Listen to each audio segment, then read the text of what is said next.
Jacobin, a self-described socialist newsletter, is claiming we are abusing anti-fascist language by calling out the Nazis in Ukraine. The NATO left is still in denial over Nazis in Ukraine. Meanwhile, Ukraine literally has a holiday where they celebrate a famous Nazi collaborator. How many times have we seen the Ukrainian military caught using Nazi insignias and having soldiers that have Nazi tattoos? Still don't believe me?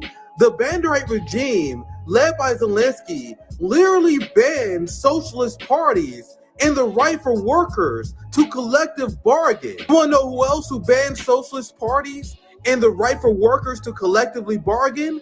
The Nazis in Germany. So according to the Jacobin left, calling out the Nazis who banned collective bargaining, banned socialist parties, and attack and kill their own countrymen is abusing anti-fascist language. Why are self-described democratic socialists like Jacobin, Bernie Sanders, AOC, and Ro Khanna defending the Ukrainian regime that banned the right for workers to bargain? There has been a very coordinated effort by the ruling class to create a very weak, docile, and pathetic left that constantly repeats CIA talking points. These are the same people who will call their neighbors Nazis simply because they vote for the Republican Party while actively supporting hardcore Nazis in Ukraine and providing propaganda for them. If you are a Democrat and support the Ukraine proxy war, you are not on the left. You are just another scumbag imperialist.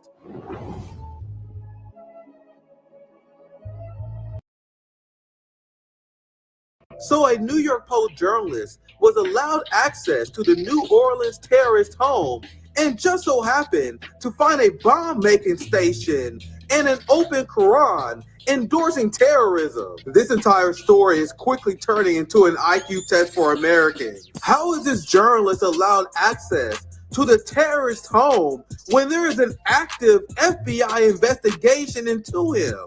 She is tampering the crime scene, and they would never allow this to happen unless they are running a psyop on us. I swear the psyops of the modern ruling class is getting extremely sloppy. Isn't it interesting that a lot of these terrorist attacks keep coming from veterans that served at Fort Bragg? How the hell did this guy get an ISIS flag in the first place? It's not like you can necessarily buy an ISIS flag at Amazon. So now we are being told that this U.S. veteran was being radicalized by ISIS, the same ISIS that Donald Trump apparently destroyed. You had no wars under Trump except I defeated ISIS, which had already begun. I defeated ISIS, took 100% of the ISIS caliphate.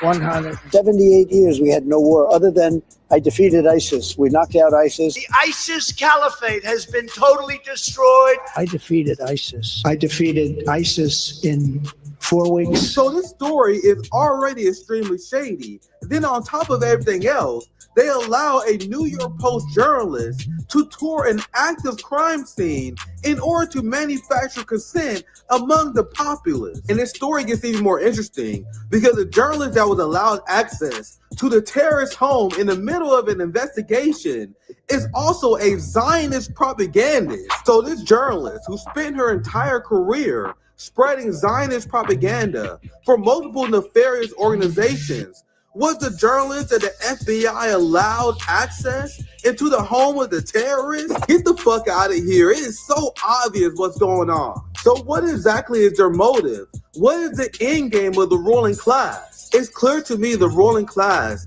is running a series of false flags in order to justify a Patriot Act 2.0 police state crackdown. They are also using it to justify their global conflict. This is why we must support Israel. Israel is fighting the radical Islamists. We are already seeing the Zionists pounce all over this, which makes the story even more shady. After all the psyops and all the lies that our government told us, you have to be crazy to take this story at face value. Those weapons of mass destruction got to be somewhere.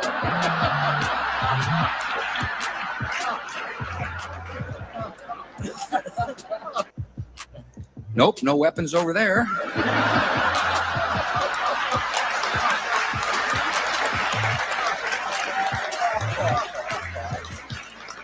Maybe under here.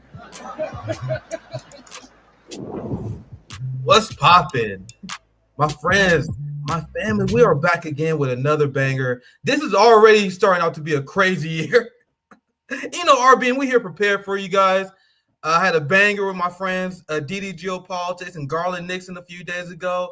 RB and Roundtable, where we discussed this a bit. And you guys see I've been having a lot of fun with this story because if you study history, the history of humanity is a history of conspiracy theories, especially with our government. And I can't wait I'm going to bring my guests in here immediately. I know they got a lot of thoughts on this. Can't wait to talk to them about this because we got another banger roundtable with our friends at Post Duopoly. This is our first show. We are doing a 2025. I have my great friends, great independent journalists, Kit Cambello from Heartless Media, Russ Keaton Rice from Dissidence. This is always one of my absolute favorite shows to do. What's popping, my friends? Gentlemen, Happy New Year. 3 days in, it's already going crazy. So who had that on their bingo card? Because sure as hell wasn't me. Yeah, you're like, New Year. You're like, all right, we're going to wipe the slate clean. It's going to be a good year. Going to get in shape. Going to eat better. No fast food. And then, when this shit happens, like right off the bat, you're like, fuck it. I guess next year. Perfect for the midterms. There's basically like the spinning plate going out of control. 2025 is the year it falls off the cane. Yeah, there we go. Perfect analogy right there. And folks, it's great to see you guys. Great to collaborate. And I guess, do we want to address the big elephant in the room, the PSYOP of 2025? I was going to ask you guys, is it me, or is our ruling class becoming arrogant? They're becoming sloppy? Or are we becoming more aware of what's going on, Keaton? No, they're becoming arrogant. Look, 9/11. Say what you want about 9/11. That was an op. You had all kinds of moving parts. You had the tallest buildings in the country falling down. You had a building next to it fall down. You had the Pentagon. You had Shanksville, Pennsylvania. You had George Bush in Florida. You had Dick Cheney in D.C. You had, a war game operation simulating the event. Not getting their drink orders filled. Yeah, going on as it happened. You had a million things moving around all at once. This is like, send that Long Island Jew broad into the guy's house and say, oh, there's the page of the Quran that says we love jihad. That'll do it. They'll buy that. We had the Luigi It's night and day, man. Night and day. Yeah. 20 years later, you go from 9/11 to this. Yeah, what it is click, copy, paste. Shit. Yeah, and I'll pass right to you, Kick. I would love to hear what you think. Yes. But we had the Luigi Mangione shit that the ruling class wants to go away because they realize they botched that so bad. Do you guys read his quote-unquote manifesto confession where he's like, hey, I just want to let the feds know I appreciate what you do. So they had this sloppy psyop in Luigi Mangione. Now they have this, and I can't wait. I want to pass it to Kick. I know you got a lot to say. And we can start with this story because there's a lot to talk about. Absolutely. On 2025. But I want to show you this, Kid. For people who didn't know, I thought there's so much receipts I can show you guys, but I want to get your thoughts on it first. You had this open to crime scene, and I explained this in my hotspot where they allowed the journalists to get in. But no, check this out. This is Brooks Taylor, Fox News person who was asking questions of the FBI. And look at this tweet. An FBI spokesman tells me I can confirm FBI Houston is currently at. Now they there. Now they at the North Harris County location conducting law enforcement activity. So now they are there and doing law enforcement activity. But the other day, and they're not acknowledging how it was apparently an open crime scene, no control over the crime scene. When have we ever seen this? Here's the last part of the tweet. Never. No acknowledgement or answers as why this wasn't treated as a secure crime scene all day yesterday. Now it is, though, Kid. What's your thoughts? Well, here's the thing. I talked about this early in the morning for Hardlands Media. It was our first segment that we addressed.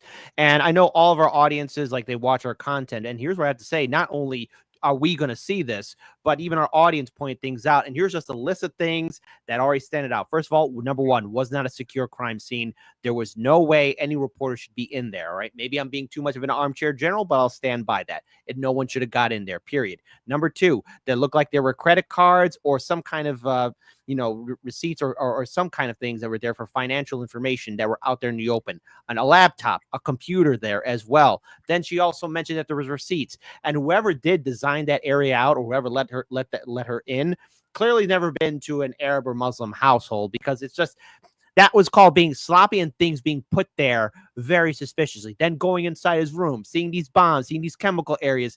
This is an active area.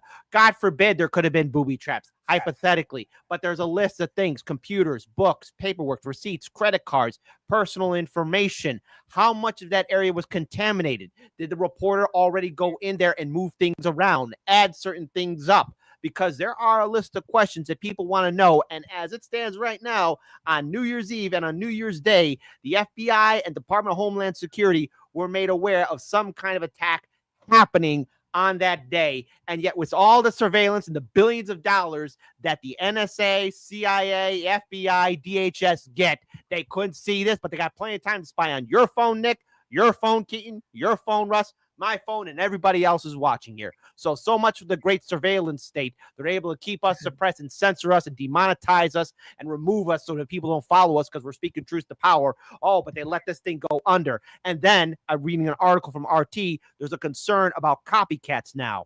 Click, copy, paste. This is madness and insanity. And the fact that you have these quote unquote authoritative sources, the media and these institutions that just blatantly put this stuff out here. Everyone should be furious, from the victims to every one of us here. This is how they get control. And I see that jackboot of censorship coming down. And then the audacity of Trump himself saying the CIA needs to get involved. Oh, really? So now he's a fan of the deep state. My little rant. I'm sorry. And I'm interested in seeing what Do Dissident thinks of this story. Or whether me and Kit just being crazy conspiracy theorists. Because to me, the cherry on top of the cake, if you think I was being being skeptical about this story, because how dare we question official narratives, the fact that this reporter is a hardcore, raging Zionist. I mean, her family is an OG Zionist. She's not just a Zionist who said that the settler colonial state of Israel is a key tenet to Judaism. Her family was the original settlers that oversaw the Nakba. In DD Geopolitics, I saw Fiorella tweeting about this. The fact that she's a Zionist and the fact that we've seen a lot of Zionists come out after this event and trying to say, oh, this is exactly why we need Israel, it's just too much on the nose. Russ, Keaton, what are your guys' thoughts? Well, I'm surprised the Syrian prisoner guy wasn't in there playing Xbox 360 when she got in. Like, hey, what's up? Haven't seen you in a while. Go ahead, Russ. Yeah, we covered yesterday the way they were jumping all over the rally that had been pre-planned for New Year's Day for Palestine in New York.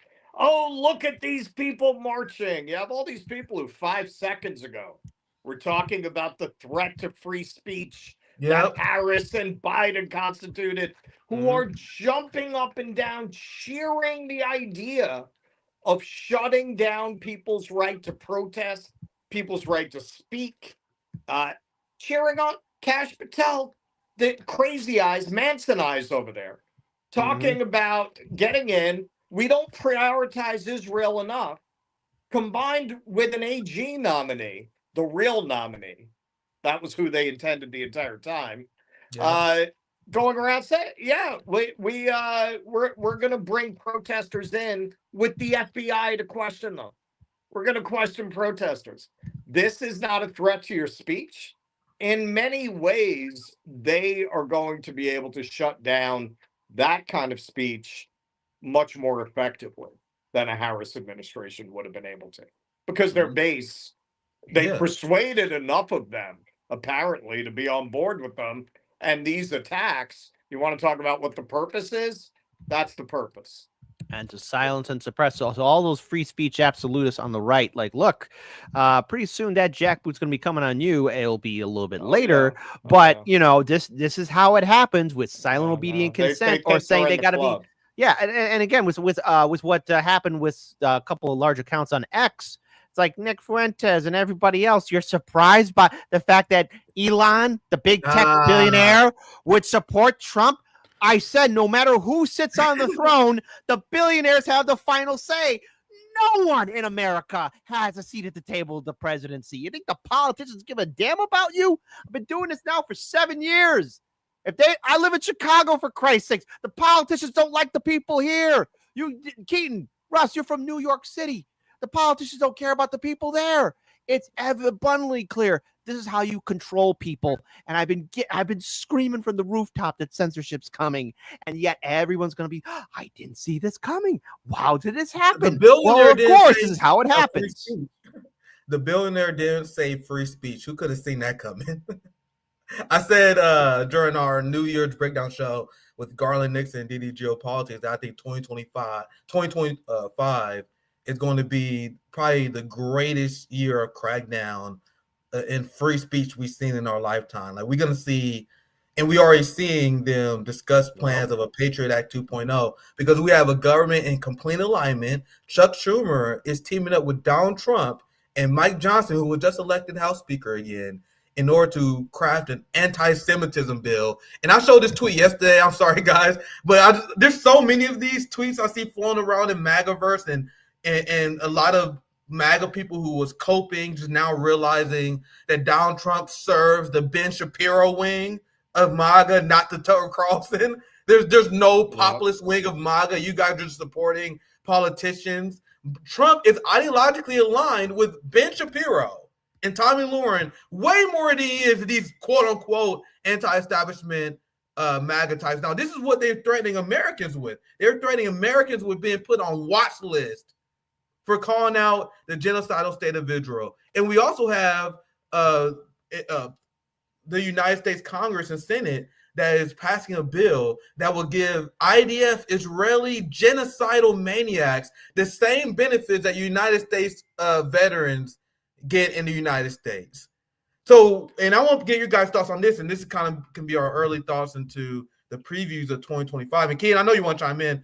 Well, but, yeah, could you go ahead. Could you put that shot back up there? I just want to sure. over the absolute illiteracy of this anti-abortion Barbie named Tommy Lahren.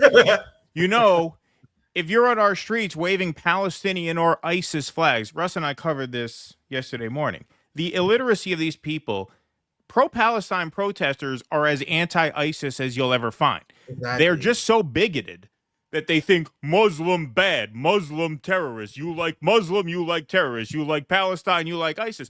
Every pro-Palestine person I know thinks ISIS is a pro-Israel op. Every single one. I don't know a single pro-Palestine person who doesn't feel that way. And to them, they're all the same. Pro-Palestine means pro-ISIS. They thought, we went over this yesterday, the N-Wokeness account thought that the pro-Palestine protest on New Year's Day was designed to gloat about the ISIS attack. Which, again, it just makes no sense if you know the first thing about anything. But they don't. They know nothing. They know nothing. These people are dumb as dog shit. Every last one of them. Yeah, this is the conversation we had on the show. I think Wokeness knows very well. That's the purpose of those accounts. They're fucking ops. They're ops. That's their job. They draw in these huge audiences by screaming about men and women's sports. And then they close the trap. As soon as something like this happens, they show what they're there for. They're not there to talk about trans issues. That's how they get an audience. They're actually there specifically for moments like this, to turn around and get that audience that doesn't know anything. And I'm convinced the people who actually run that account do, and say, see, these people are celebrating terrorist attacks by ISIS. That's the whole point of it. The intellectual dark web people, most of them, I am convinced at this point, are getting paid. Oh, they got getting their talking points from deep state operatives. All right, so yeah, talk all this anti-woke stuff and then attach it to deep State Department agenda. That's what they do. I don't know if you guys people fall in line and follow orders. Yeah. And can I pass it to you if you have anything you want to add as well? But I don't know if you guys remember this, but this is exactly what I was warning about during the rise of the quote-unquote anti-woke rhetoric. That it's easy to inject that when you talk about culture war issues, but all of a sudden the same people who build their brand on being anti-woke, they will propose that resisting the state of Israel and Zionism makes you woke. Right. I told you guys that's exactly where they were going. And then all of a sudden, if you're for Medicare for all, you're woke. If you're for organizing the proletariat, you're woke. And I saw this coordinated effort to take a term that is undeniably good, that's been used in the Black community, that's about advancing the intellectual prowess of the working class and label it as a negative. And as they do this, right when something will threaten their love of imperialism and the imperialist project, they will label that woke. I saw that coming over a year ago. And I'm glad many people are seeing the game they were playing. I want to pass it to you guys because you guys hinted at this, and I want to get a deep dive into this. The betrayal of MAGA by Donald Trump, which was extremely predictable. Oh, we didn't see it coming a mile away. What is pretty depressing. It's like these again, there's a lot of people, and look, I like to make fun of the liberals melting down, especially after November 5th. They're saying, I can't believe we lost our coalition. How did America put the orange boogeyman in office? But then for all the diehard Trump supporters, a lot of them are surprised, like, well, why would Trump side with this? Why would Trump do this? Are you not familiar with politics? Politicians lie all the time. They could say they're going to do all these great things for you, but the Republican Party is just a click, copy, paste version of the DNC. If people are really going to be that foolish in this, then we really got to redouble our efforts, not only to educate people to get away from voting in the two-party system, but for the fact of you are now too late in this game, too old, and that goes for every single generation now, from boomers all the way down to Gen Z. You do not have an excuse to be surprised. This is how it's been going on for decades. The sauce has been revealed. And just because Trump was able to beat Kamala doesn't give everyone the excuse of how did this happen now? This is how they run things. This is how they manipulate people. And of course, they're going to use your favorite influencer, just like how we saw the Democrats use their influencers to try and trick people in there. But then as soon as one of those influencers decides to bite the hand that feeds them or say, hey, wait, you're not supposed to do that, they lose their coveted check mark and their subscriptions. Now, I don't want to see anyone get demonetized or censored. I know what it's like. It really sucks. But when you attach your brand, your name, your influence to these politicians, you're telling me you're going to be surprised when they crap in your hat? That is what they do. They will chew you up and spit you out. You got to learn that lesson early on, and you cannot be leading your audience, especially those that may not be as politically astute, into this game of thinking that a politician will save you. They don't do that. The politician's job is to collect money from their donors. Trump said it in 2016 in the first Republican primary debate. I give these people money and they do what I say. People give Trump money like Elon Musk and he will do what they say. And so if you step out of line, that door's going to slam in your face. And Russell brought it up too. These people who use the anti-woke message, yeah, fine, you're bringing in the crowd, but then they got to get paid and they realize that they have to follow a narrative, and that narrative is always the same. Don't challenge the deep state. Don't challenge the politicians. Don't challenge the system as is. You don't want to be with the others. But the thing is, that's how you enslave your audience, and that's how you become part of that nasty system of neoliberalism, because the Republican Party is just the same as the DNC. That's it. No difference. They just it's amazing how they've been able to brand themselves as something new, when really it's just a 21st century update to basic Reagan politics, man. To pair cultural grievance to a deep state military agenda. There's nothing new about what they're saying or doing, but they've managed to repackage it as the manosphere, the rose. Oh God, the red pill thing. It's the same old shit. It's the same old shit. Ultimately, it's the same message. Wait till they turn on RFK. They'll be like, if you want fluoride out of the water, you're woke. You're woke, exactly. No, they already did. Trump said he wants the CIA involved. I'm like, whoa, RFK Jr. Weren't you going to be looking into that? Nixon would have found this all very recognizable. We have the woke mobs burning down our cities. Dude, that's a powerful Nixon impression. Well, this is why we call this show here, this supergroup project, the Post-Duopoly show. And this is why in the run-up to the election, we were very emphatic about not supporting either candidate. And that frustrated people on both sides, because for the past few years, we've been mostly attacking Democrats, not because we like Republicans more, but because Democrats had power. To do politics is to attack power. It's to speak truth to power. And so now that the liberals are irrelevant, I'm happy to, focus my ire on the people who actually have power, not to bring the show down. This is kind of a depressing example, but it's a good example. So I used to have two cats, and one of them went into heart failure. And he was only 9 or 10 years old. And so we probably should have put him down as soon as he went into heart failure. But we found out that there was and apparently these exist, a feline cardiologist coming through town in a few days. And because he was a young cat, we're like, all right, we shouldn't put him down because he might still have some time ahead of him. So we kept him home and we tried to take care of him. And his brother, not a biological brother, but his partner cat, stood by his side the whole time for like 3 days. And then the morning we were going to take him to the cardiologist, he had a heart attack, and the other cat stood right by him. It was a very sweet thing. My other cat was right by his side the whole time he was sick. He had a heart attack. He died on the floor. It was horrible.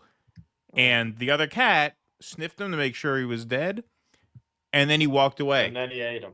And then he walked away because he felt like he was no longer needed. That's like the libs are the dead cat. Like, what, like I go, okay, so the cat dies. You Perfect analogy. Holy cow! You like sniff them once or twice. Yeah, they're dead. All right, move on. Like his animal instinct kicked in. Once he was no longer needed to take care of his brother, he moved on with his life. That's it. He's an animal. He didn't pay it any more thought. That's the way I feel about the libs and the resistance and all this. Like, yeah, they're cringe. They're dead. They're out of the game. They have no power. So whatever. Yeah, no, we can't stand them. That's yesterday. This is now, man. This is a fucking vicious group of criminal thugs that are about to take over the government. They are of a slightly different kind than the thugs that came before them, but they are thugs nonetheless. And they have to be fought tooth and nail. That's it.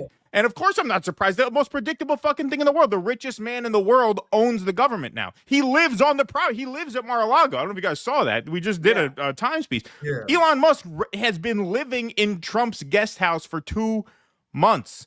He can literally afford to primary every sitting Republican in Congress to the tune of $500 million each. And if he did that, he would still be the richest person on earth afterwards. So he owns the government, and he cucked Trump. And Trump is going to do his bidding. As we've seen, he's done his bidding on immigration. The whole thing. If there's one metaphor for Donald Trump's campaigns, it's the wall. And now he says, we need more people coming in now. Yeah, we need more people coming in with the H-1Bs. So, of course, H-1B it was the most predictable thing in the world. It's the most obvious thing in the world this was going to happen. You know what I also see happening here too, if you don't mind me just adding in here, because I did talk about this as well, and that is, oh, hey, look who found his balls again, Bernie Sanders, and then, surprise, support from MAGA, people who lost their blue check marks and subscriptions. And again, I kind of feel sorry for them because I know what it feels like. It sucks. It really does. But at the same time too, people are saying, Bernie's back and he's bringing the right. Go F off with that. And if you can't do that, then go F off. I'm trying my best not to swear, get the channel hurt or anything. But what the hell? Oh, Bernie now found his balls, his spine, because now it's okay to go against the president because your good friend Joe Biden's out of office. It's all stupidity. Where's he been the last 4 years? Jerking off somewhere. I didn't even know that motherfucker was still alive. Yeah, now all of a sudden they have permission to talk and tweet about Medicare for all. And God, I really hope this happened, guys. I'm cross my fingers. Rokana reached out because he saw I was clapping his ass on Twitter, and he's supposed to come on RB. Really?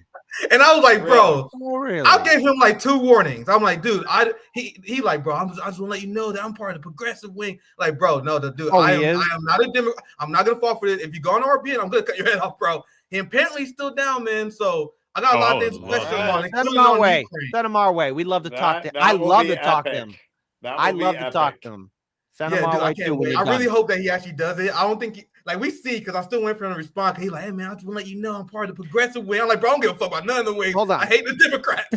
But we're gonna get to him later, because now we're gonna talk about the state of the Democratic Party. I want to finish our conversation about Trump, and then we're gonna get to Bernie here soon. Trust me, we're gonna get to Bernie.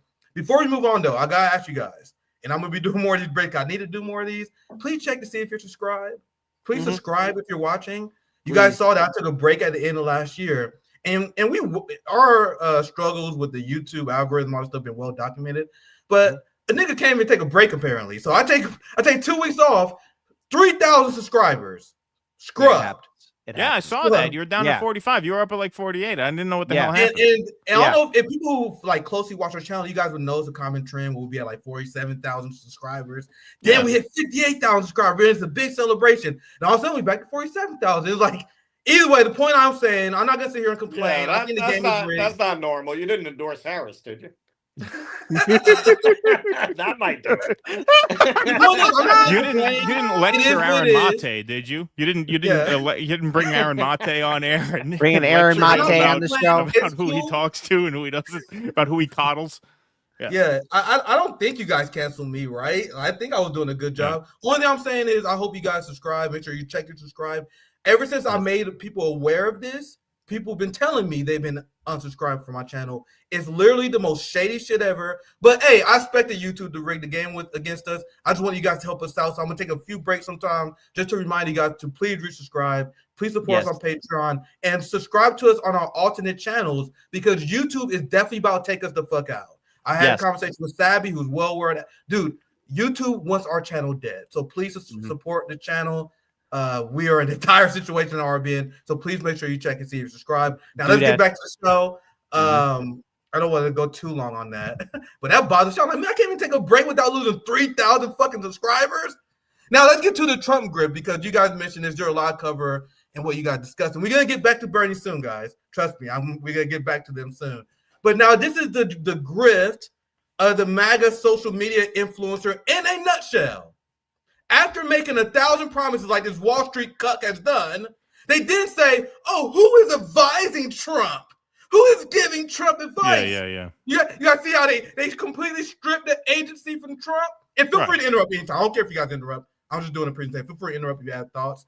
But they have all these promises. Trump, he can't be bought. He's going to take out the deep state. And then whenever Trump does something that obviously proves that he's a fraud, who's advising Trump? Come on, man. Someone's giving Trump bad advice. You know what this is? This is him trying to protect his brand. They don't like. Then he's a child. Let's go Key and then Kid. Just order. Go first. I was just gonna say, he's this big alpha leader until he does something they don't like, and then he's a child, right? Then they act like he's a child being led around by his advisors. Number two, who the fuck you think is advising him? The richest man in the world who's living in his guest house. That's who's advising him pretty clearly. I mean, Elon is at his side now 24/7. They're inseparable. So that's who's advising him. It's not like there's no shadowy cabal around Trump. Exactly. It's Donald Trump, an impressionable, shallow, lazy billionaire surrounded by the richest guy in the world who wants him to keep H-1B visas, and so he does. It's as simple as that. Like it's so out in the open. Like it's like you've had this capture of the government by the wealthy class for centuries.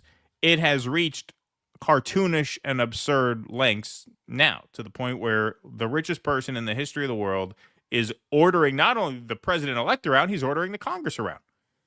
That's it. It's right out in the open. There's no further inquiry needed. Exactly. That's why, so when you look at, especially from that tweet from Wall Street, whoever, I mean, again, I don't know what the full name is, but what it is you have a person, Wall Street Mav or whatever. They're saying, oh, I can't believe that Trump is being ill-advised by somebody. This is how they still keep their audience, because then it's like, we got to reach out to Trump and tell him, hey, Trump, you're being tricked. Trump, because it's all about controlling their brand, their narrative, so they can still keep on making their money on the side and still have people be loyal to Trump, so they can still have people be foolish enough to give people like that money. That's how it's done, because they still want to keep the narrative and want to still keep on the adrenaline rush, the high of, oh, we beat the Democrats on November 5th. Well, of course that was going to happen, but now all of a sudden your guy isn't doing what he wants you to do. You have Elon Musk there, a billionaire. That man is going to be telling Trump what to do because he's giving Trump money, and Trump wants the money like any other politician. I mean prostitute. I mean politician. I mean prostitute, because they want the money. Elon, I wish you had stayed at Mar-a-Lago when Jeffrey was alive. The entertainment was so much better. It would be huge. Even Clinton was there. This is what I don't understand. The guy went up on stage, Trump did, in front of a flag of Israel, mincing around, bragging about how Sheldon Adelson would reprimand him for not doing enough for Israel, even though he was doing a lot, and how Miriam had to calm him down. So already you're saying to your audience, you're a cuck. You're a cuck.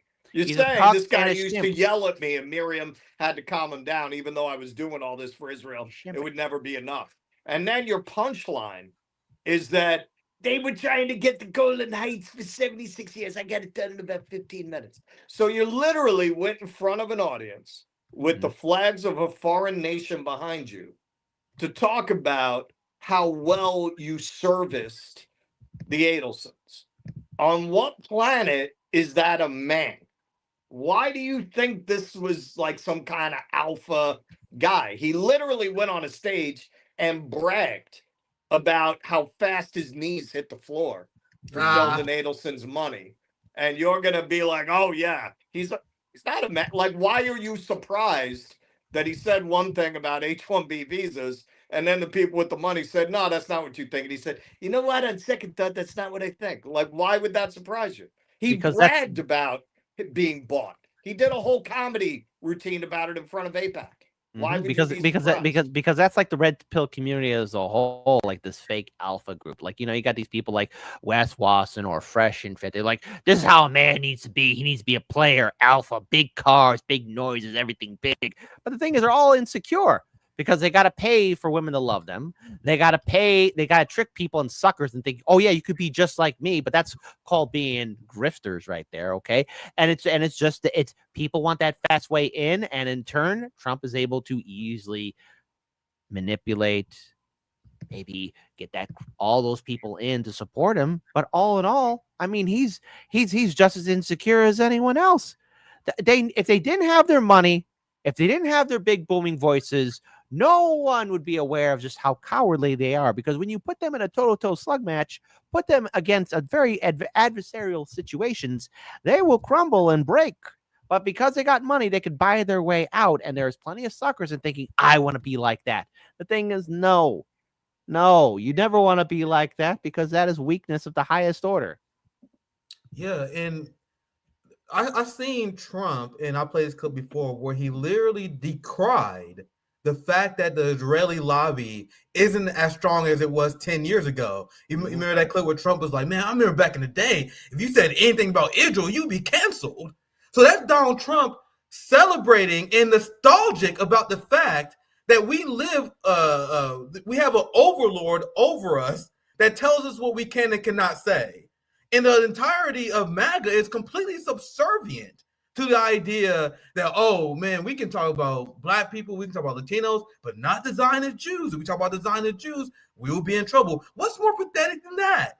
And we actually had this discussion about the realities of manhood. I said this many times before, as someone who's a martial artist, as someone who considered myself pretty masculine, there's nothing more beta-like to me than these people who kowtow and is completely subservient to a corrupt government.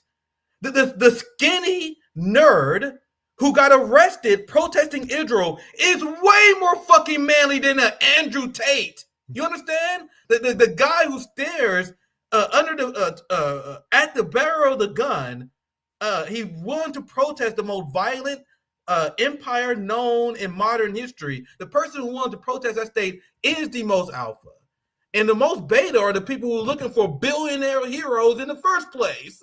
Yep. Now, this is the clip that was referenced, and I'll pass it back to the panel. I want to show you guys some hilarious things that show that people who are serious MAGA that realize that Trump betrayed them. Can you imagine Donald Trump saying that we got to let them all in?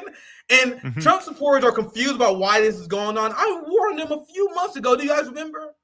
How are you going to hold Donald Trump accountable when Donald Trump is only running for one term? Good luck holding him. Now that he's got your vote, he's off to the fucking races. Yeah, that's it. And I'll give you guys thoughts. I won't play you guys. I'll play this video. This video had everyone. This is the moment where MAGA realized they was had. They've been had. It's called, hey, you got played. You got swindled. You got scammed. Now shut up. I'll play the video and I'll pass it back to the panel for you guys' thoughts. Why'd you change your mind on H-1B? I didn't change my mind. I've always felt we have to have the most competent people in our country. We need competent people. We need smart smart people coming into our country, and we need a lot of people coming in. We're going to have jobs like we've never had before. But sir, I've always said that. I've always said Americans are stupid. We need the Indians. We need the Chinese. We need everybody else. I've been saying that for forever. The Asians have the highest IQ. That's Yeah, just the a Asians fact. have the highest IQ. Yeah. And then you have Donald Trump. Not only did he just endorse mass migration, which is supposed to be like literally the main policy demand of the MAGA movement, you now have Donald Trump asking the CIA to get involved. And this is another tweet that pissed everyone off. Like, bro, what? MAGA is officially the movement that championing the CIA. So I'll just read. I guess I'll read I hate reading Trump tweets. Our country is a disaster, a laughingstock all over the world. This is what happens when you have open borders with weak, ineffective, and virtually non-existent leadership. The DOJ, FBI, and Democrat state and local prosecutors have not done their job. They are incompetent and corrupt, having spent all their waking hours unlawfully attacking their political opponent, me, rather than focusing on protecting the American from outside and inside violent scum that has infiltrated all aspects of our government and our nation itself. Democrats should be ashamed of themselves for allowing this to happen to our country. The CIA must get involved now before it's too late. The USA is breaking down, a violent erosion. So this is undeniably an endorsement of further CIA harassment of American citizens. And why do you guys think he's saying this? He's saying this on behalf of Israel. And when you look at the comments, this tweet alone got 42 million views. And it's ton of people on the right. Like, you say, what about the CIA? Now, look at you guys' thoughts. What any thoughts you guys want to add?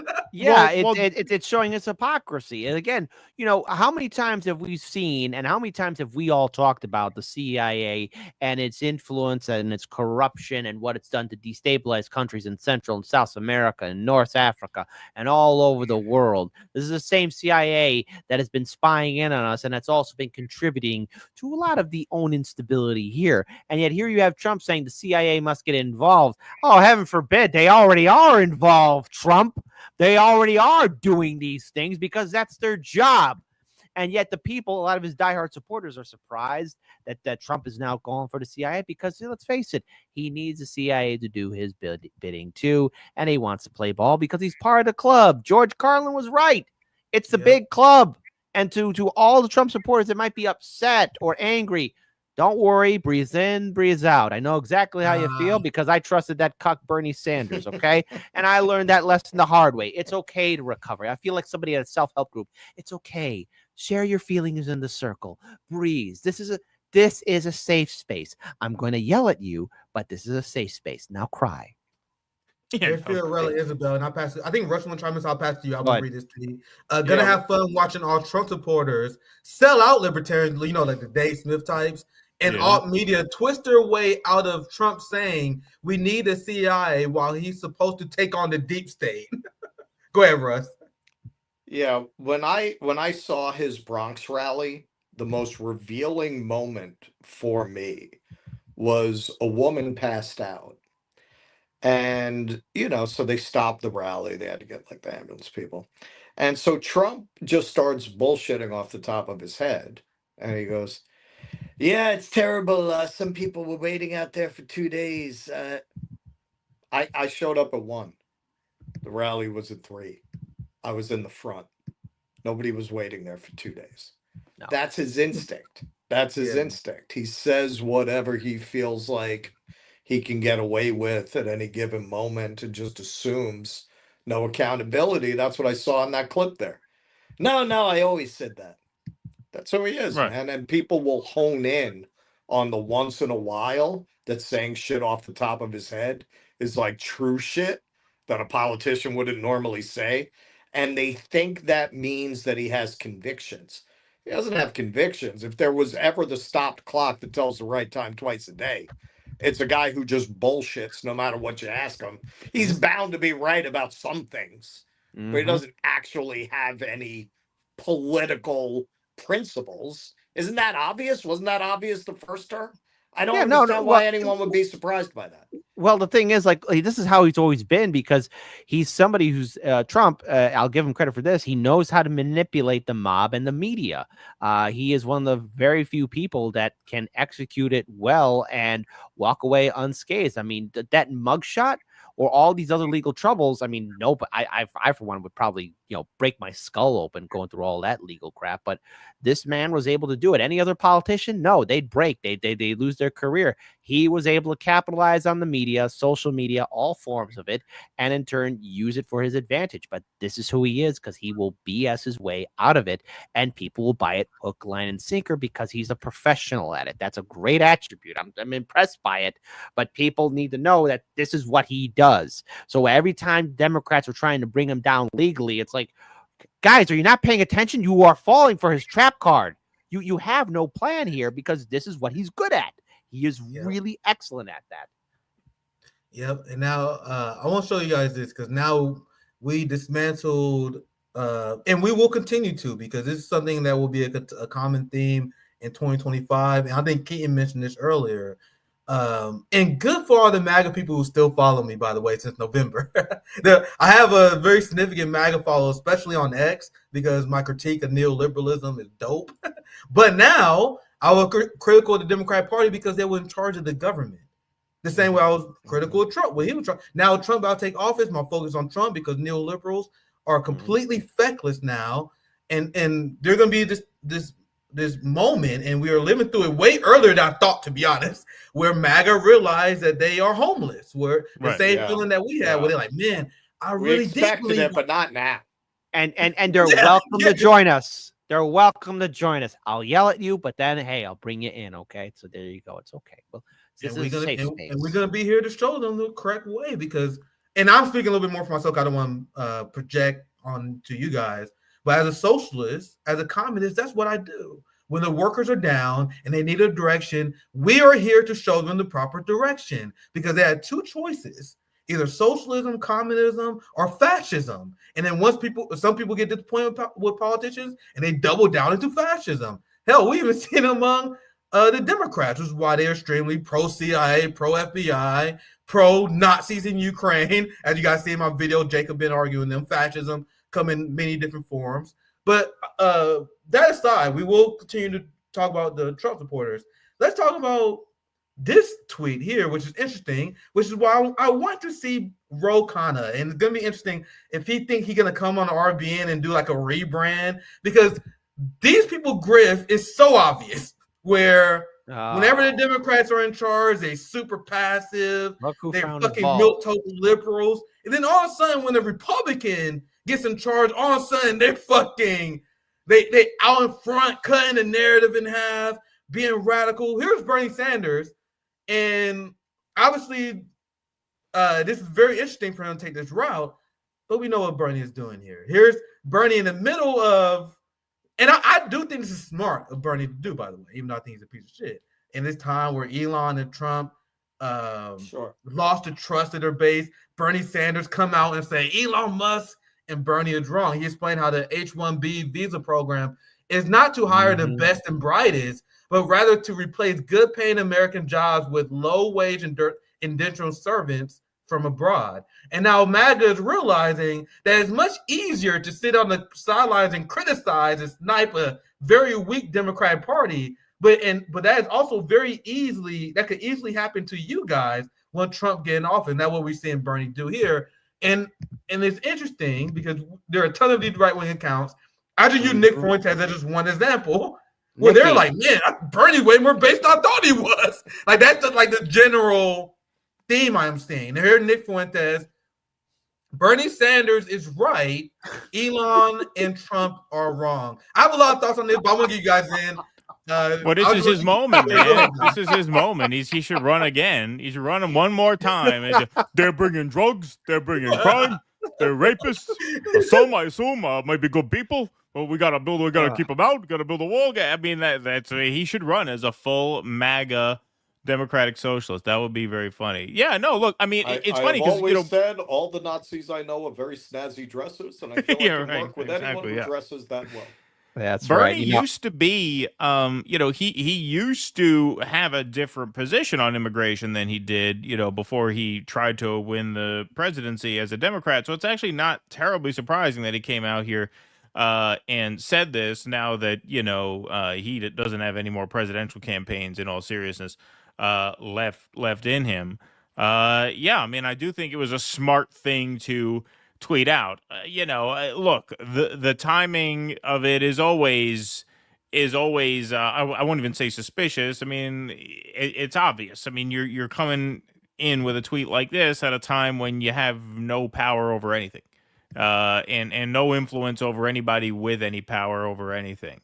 So now is a time when you get to do that at no real cost. So that's probably why he's doing it now. But it is a smart thing to do. And it is effective in highlighting how full of shit these people like Elon and Vivek Ramaswamy, and obviously by extension Donald Trump, have been all along. I mean, that's obvious. Yeah, but see, this is low hanging fruit. It's low hanging fruit that Bernie's now doing this. It's like I've seen him say this act before, and apparently this is his last term in the U.S. Senate. So is he going to go out with a bang by doing all this fake resistance stuff and trying to be a firebrand? This Bernie Sanders was needed 8 years ago. Where were you at? But as we have correctly pointed out, all of us, is that Bernie Sanders never had that dog in him because it was all an act. And now that the orange man is in, he can go ahead and say these things, but he's never going to have follow through. And so when you see Nick Fuentes pull Elon and Trump out of his mouth and put Bernie Sanders in it, it's like, okay, I've seen this show before. Was that a crude joke? I should not have said that. I'm sorry. But but it's just like I've seen this show, and I'm worried that people are going to think Bernie's back, so that means the resistance is back. And I'm like, no, I don't have time for parades in front of Trump Tower. I want to see real effective stuff being done. Bernie had his time. It's time to go. It's great that he's saying this, but if we could read through the BS, you could smell it. Okay, you could smell all the crap there. You guys don't. I'm gonna get Russ thoughts on this. I know you want to chime in. Isn't it interesting how Bernie Sanders, Ro Khanna, and all these people just now remembered that they support Medicare for all? All of a sudden, they're like, let's do a gigantic push for Medicare for all. Now that Republicans control all branches of government, the fucking 40 chess that these people be playing. But go ahead, Russ. I think this year and the years to follow, but this is a very pivotal year. It's really going to take a lot of consideration to figure out how we want to take advantage of the collapse in the faith in their leadership that you're seeing from a lot of the MAGA base, who we always felt, I think, on the left, were in the wrong place. They didn't really understand the people who led them. They didn't really realize that when they work you up to get angry about other workers getting a minimum wage increase, that's not because they care about you. That's not because they want to see you do better. In what world does Elon Musk wake up in the middle of the night and say, God damn it, this minimum wage increase is going to hurt small business owners? Do you really think, even if that were true, why would they talk about it? Do you think they really care? So this creates a tremendous opportunity. Nick, I know you're going to be in Seattle for the worker strike back thing. I'm going to be there as well. I expect a lot of very good thought about this. That's just around the corner. Holy shit. It's coming up. I just booked the flight for it. I hope that's a place, and I believe it will be a place where we can have some very important conversations about strategy. We got to figure out, Jimmy keeps quoting Frederick Douglass, I'll work with anyone to do good and no one to do bad. For us, our concern, what complicates it, is obviously bad actors who are going to hijack your movement and sheepdog it into an establishment agenda while pretending to be on your side. That's the real issue. At the same time, you don't want to do the circular firing squad thing. So it's very difficult to parse out, where are you turning down something that can be strategically useful versus we gotta keep this person away from our whole movement because they're gonna undermine it from within. I think it's a difficult question to wrestle with, Right because you on. look at what Bernie's doing here and you say, okay, that's good for further driving a wedge between Trump and Elon and Vivek and the actual Right workers on. that have been duped into it. At the same time, does this end with, and you must vote for my good friend, this corporate scumbag? Pete Buttigieg is coming. Yeah. You must I'm vote for telling you, it's Pete coming. Buttigieg, right? So so you don't want to throw your arms around him either. It's a difficult question. Like, you don't want to reject that effort. It's not like we're in a position to do it. There aren't a lot of people we would trust who are, right? So what do you do with that? You know, Russell, It's if I could add on to this, because you and a few other people were there with Jimmy in Washington, D.C. at that free speech rally event. And the thing is, like, as soon as anything was brought up about Israel or the genocide in Gaza, I mean, there was pin drops. I mean, correct me if I'm wrong, but I mean, people were not even really acknowledging some of the bigger problems here, because these problems that we have dealt with in 2024 are going to definitely follow us into 2025. I think there's hope for a coalition, because I would definitely want to hear your commentary about that event that you guys had covered, but also for the fact of, let's not forget about a guy named Luigi, because all of a sudden now people seem to be forgetting about what happened, early in December of last year. And people were saying, hey, we need to talk about Medicare for all, but terrorist attack up. We got to lock down our securities and everything else. Where is Luigi? I hope he's safe. But that guy didn't do nothing, first of all. Luigi didn't do nothing. Yeah. No. Yeah. It's the more I look at that story, it's obvious they set that guy up. Yeah, No one can convince me. Weak. It's weak. Ken, sorry, I don't want to interrupt. Anything you want to add, Ken? Go ahead. Anything else No, I think, well, the question was to Russell. Go ahead. Yeah, that whole thing, yes and no, Kit. We did that with Jimmy when we had him on last week, because I did shots from the crowd where you could see a lot of the crowd laughing and clapping when Jimmy started attacking the Zionists and Zionism and the censorship against pro-Palestine speech. You didn't see that on the main feed, but I caught it because I filmed from out in the crowd. So no, a lot of people are not down with this shit. It's just they don't care enough about it that it's a deal breaker for them. Right, exactly. But most of them are not for it. If you saw in New York when they did the New York rally, I went over there. I was on like the outskirts when they did Madison Square Garden. And man, you have those Hasidic guys there with the Israeli flag. You don't have the red hats going over like, yeah, fucking Israel. You're not seeing that. They like, the vibe they have towards them is like, yeah, for some reason the boss wants us to be with these guys, and okay, so we'll tolerate them. You see toleration, you don't see support. And then I interviewed MAGA for Palestine people. We showed a clip of that. So the leadership is very disconnected from a lot of what's going on with the actual base. I would say they range on that subject from indifferent to actually supportive of what Jimmy was saying. In terms of the actual leadership, these people are just a bunch of grifting scumbags. They're just fucking total scumbags. You got Jordan Peterson and Russell Brand up there doing their tent revival show. It's got to be one of the most cringe, transparent grifts I've ever seen in my life, with Russell Brand there doing a benediction, with Jordan Peterson doing the whole communing with the Lord, and he brings up January 6th. And Lord, open people's eyes about January 6th. It's seen that happen. I guess Russell Brand is really just still shook up about what happened. Was that, does that legal case still going on, or does he have a little more? Lord, please make people forget about those Diddy parties, please. No, better. I got you better here. Lord, please don't let anyone ask how I know about a hard-boiled egg and what I did. Hard-boiled egg, exactly. I mean, it's such. Look, man. I don't want to say everybody who's religious or everybody who's a preacher is a grifter. That's not what I'm saying. These guys are. These guys are. That's the oldest. That's the world's oldest grift. Prostitution is the world's oldest profession. Religion is the world's oldest grift.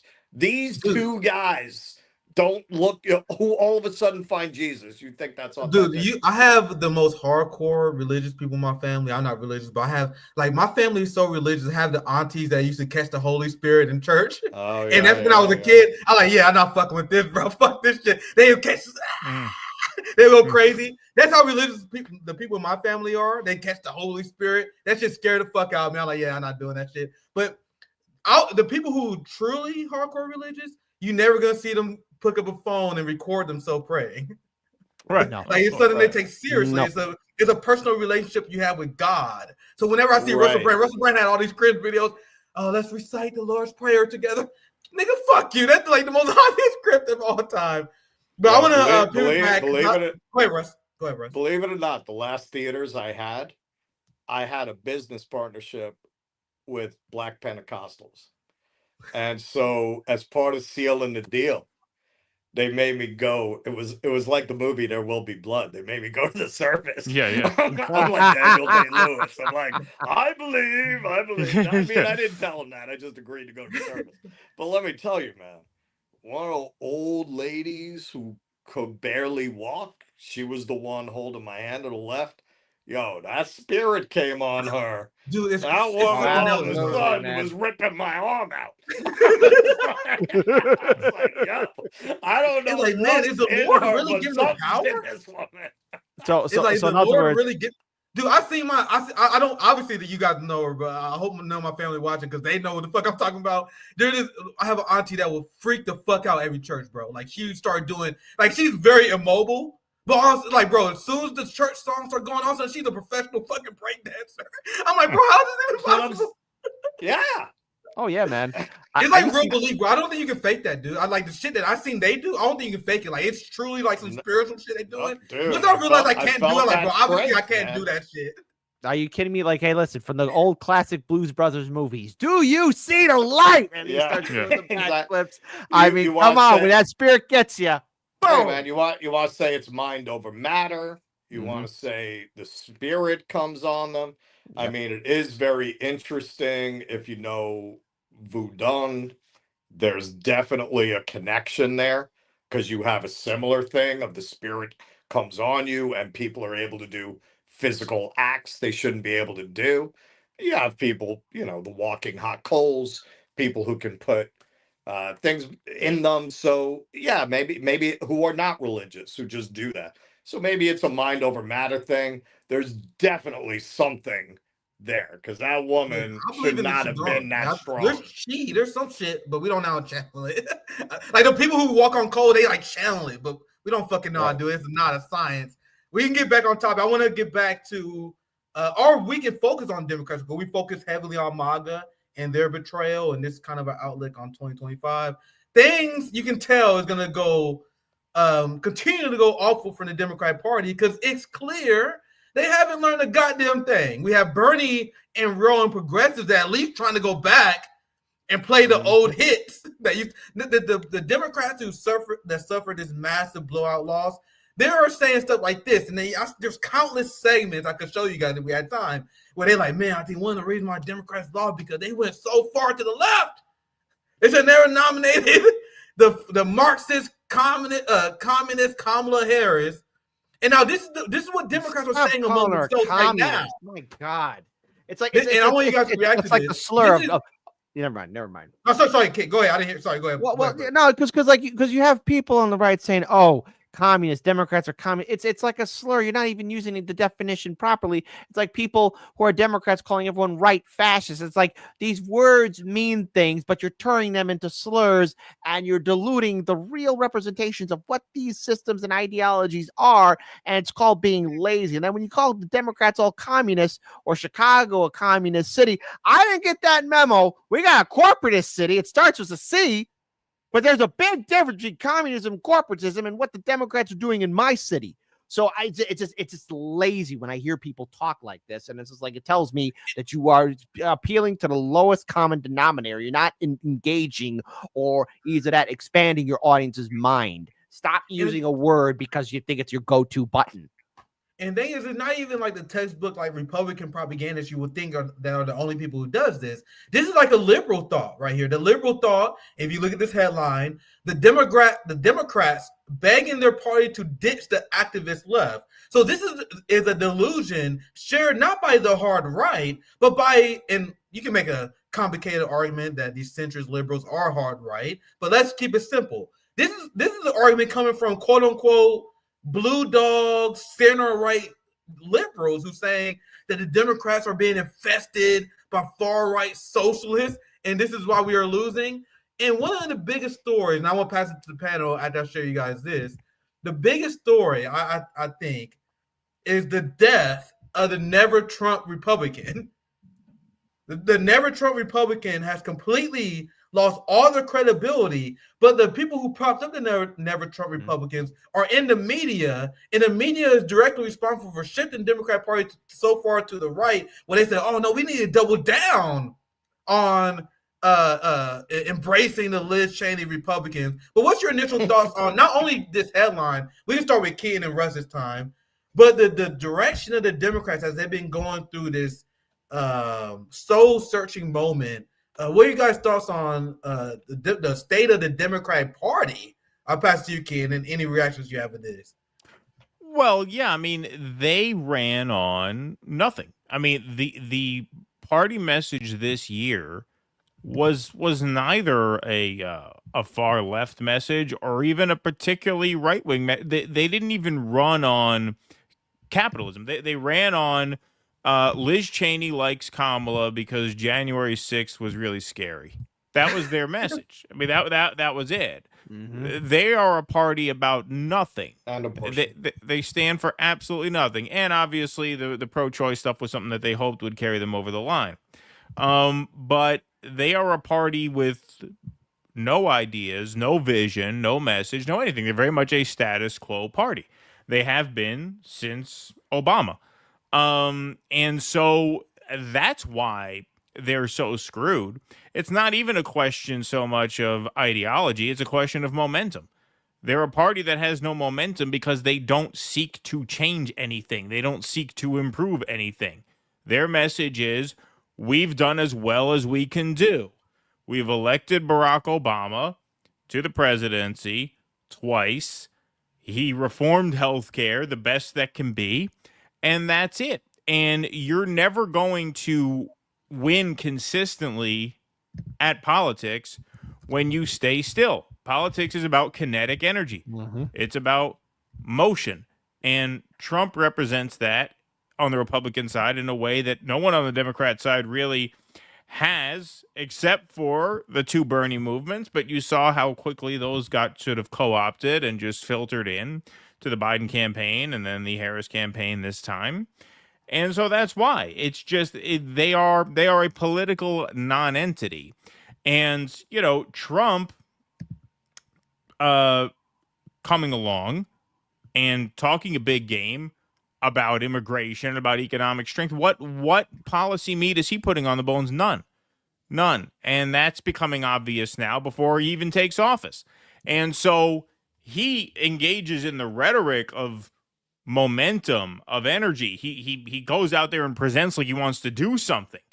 The Democrats give the exact opposite impression.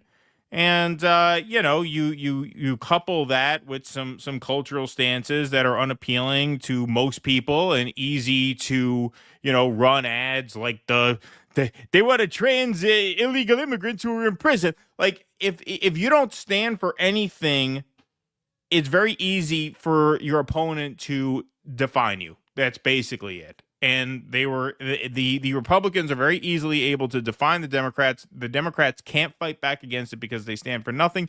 And so that's it. It is the ball is Trump's to drop now. It's his country. If he blows it, the Democrats can make a comeback. It looks like he's probably will. But it's completely in his hands. There's nothing the Democrats can do at this point to take control of the game. They just have to hope for a fumble. And lucky for them, that's a pretty good bet. Dude, Trump might fuck up so bad we might get fucking President Pete Buttigieg, and that shit's terrible. I mean, I don't think you're going to get Oh man, that man is so weak and pathetic. He can't fight out of a wet paper bag. Nor do I.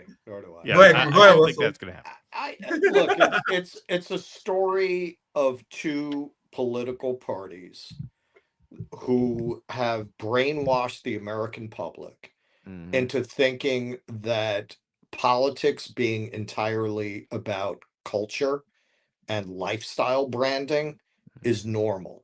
That's not normal, but that is the only battlefield that they offer. So you had, when I was coming up, I've talked to Matt Taibbi about this. We're about the same age. You know, the right wing had completely lost the culture wars. They had completely lost. They were the butt of every joke and every comedy. Was the preacher getting his comeuppance by the sex maniac teenagers, right? You know, it was every movie was making fun of right-wing conservatives from Animal House on. Every movie, they were the butt of the joke. And in victory, okay, well, if you're a political party with absolutely no economics and you've basically won the culture wars, well, what do you do to keep the money coming in? What do you do to keep justifying your own existence? Well, you have to go further. You have to keep pushing the cultural argument further. And they wound up going so far out on the outer edge to a place that is deeply unpopular with most people in many areas. And this is what I kept saying as I was railing about this over the years that we've had the show. You've resurrected the right wing on culture. You brought them back from the dead. We had killed them. They were the butt of every joke and every comedy. We killed these people. Nobody took them seriously. You brought back goons like DeSantis. You've resurrected these people and re-empowered them. Now it's like a Dracula movie. He's not dead yet. And now they're back. And ultimately they won on culture, but also when you've told people essentially that you're not going to do anything for them economically, the Democrats can't really afford to put forward the kinds of proposals that their donors won't like. That really opened a lane for the Republicans, insofar as they discussed economics, to put forward a kind of mushy libertarianism as some kind of an economic solution, and to tie that to this American myth of individualism and independence and strength. And that had particular appeal to a generation of broken men that don't know what it is to be a man, that has very often been criticized by the left just for being male, right? And then you tell them, no, you know how you become a man?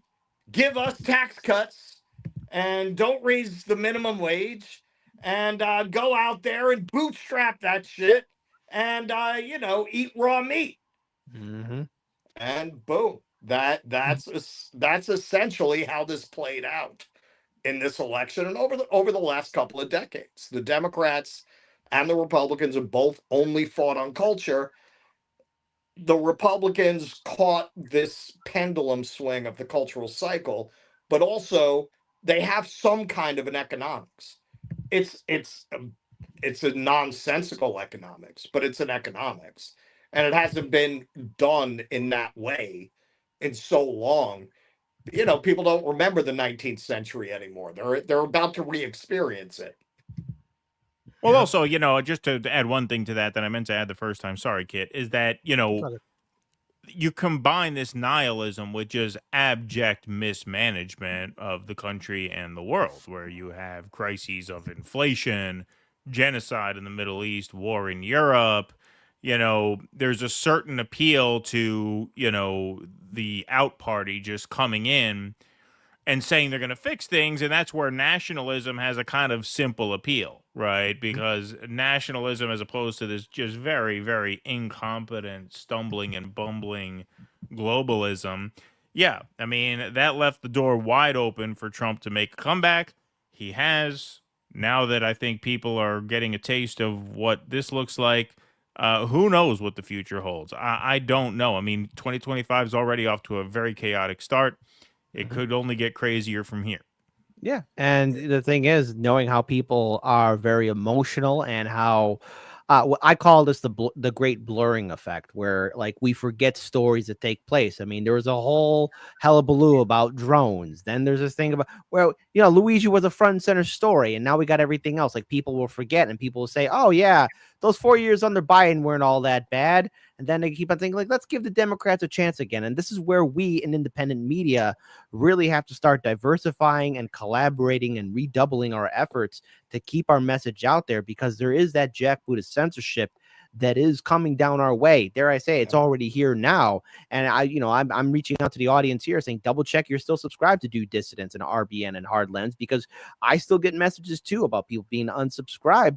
And, the thing is, our audience is, they do a great job. But the thing is, there's a lot of people out there in this country that don't know just how screwed up the system is and will easily conform and go right back to the system as is, thinking that they could trust it because maybe things weren't bad when the other guys were in charge. And maybe we need to give them a chance again, because people, unfortunately, humans, we're very simple creatures. We're animals. We want to be comfort. We want comfort. We want security. We don't want any trouble. And the thing is, when you have an environment of such instability and stress, you will go to the group or person that will say, I will make things better for you. And we've seen this time and time again throughout antiquity. History doesn't repeat itself, but it sure knows how to do the rhythm and rhyme of getting people to comply.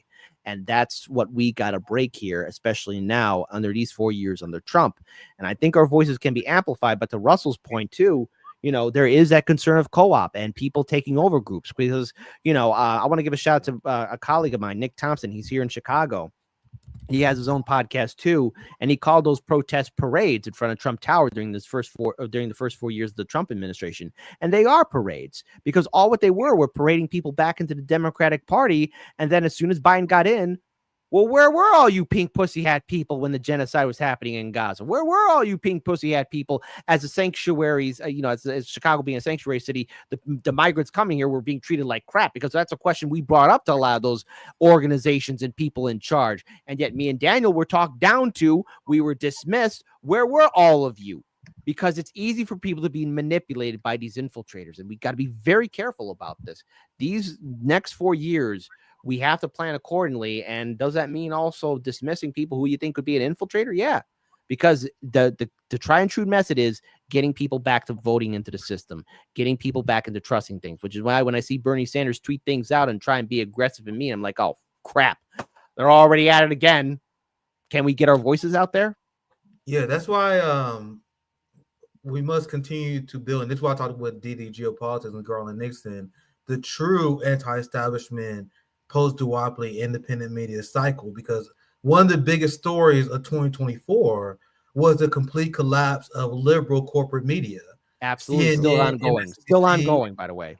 Yeah, and the amount of layoffs that the Washington Post, the Atlantic, all these institutional newspapers went through, it was gigantic. It was like a tipping point in 2024. So that's one of the biggest stories. But something is going to replace it. And what is replacing it is essentially the same kind of establishment, duopoly, propaganda that we fought against in the first place. And now there is all these, all these people. Yep. It's too funny. So this sets up this segment. It sets up this segment. This complete joke of a journalist. There have been all these people. There have been Brooklyn dads.